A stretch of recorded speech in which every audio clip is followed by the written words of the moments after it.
నిజంగా మనం ఒకటి తలిస్తే దైవం ఇంకొకటి తలుస్తుడు అని అంటారు కదా. సరే ఇట్లా కాదు కానీ కొందరు పని ఎట్లుంటుందంటే పని చేయమంటే మంచిగా ఉన్నదా అని చెడగొడతారు. వాళ్ళతోని లాభం ఏందో కానీ లుక్సానే ఎక్కువైతుంటుంది. అంటే గది ఏదో శాస్త్రం ఉన్న చూడు, పనివంతుడు పందిరైతే కుక్క దోక దాకి కూలిందని యాగో అట్లా అన్నట్టు. సరే ఈ శాస్త్రం సెట్ అవుతుందో సెట్ కాదో నాకు తెలియదు కానీ ఈ ముచ్చట్నే చూసి మీరే ఏదో ఒక శాస్త్రం చెప్పురి నాకు ఏమంటున్నా. అది రెడీ 1 2 3 చలో. వామ్మో గంత పెద్ద బంగ్లా చూస్తుండగానే కూలింది కదా. కొంపతీసి భూకంపం వచ్చిందా తుఫాన్ వచ్చిందా అని అనుకునేరు. ఇప్పుడు ఇదే సీన్ నువ్వు బయటికెళ్ళి చూడూరి సినిమా సౌండ్ అవుతుంది.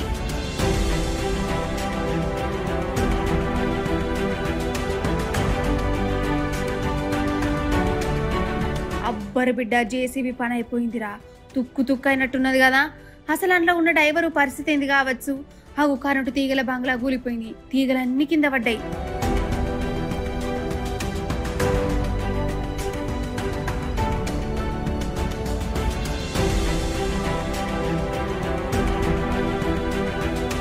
అసలు ఈ కూలుడు కథ ఏంటంటే మన రేవంత్ సార్ వారు వచ్చినప్పటి సంది కట్టుడు మర్చిపోయి కూల్చుడు కార్యాలను నడుపుతున్నాయి కదా.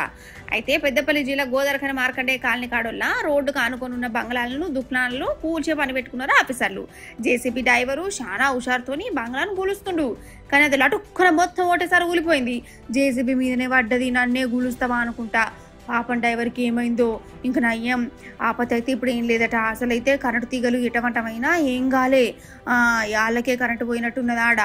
లేకుంటానా గంత మంది ఉన్నారు. ఎట్లుండు పరిస్థితి కదా. వామో తలుచుకుంటా అంటేనే మనకు ఉడుతుంది నాకైతే.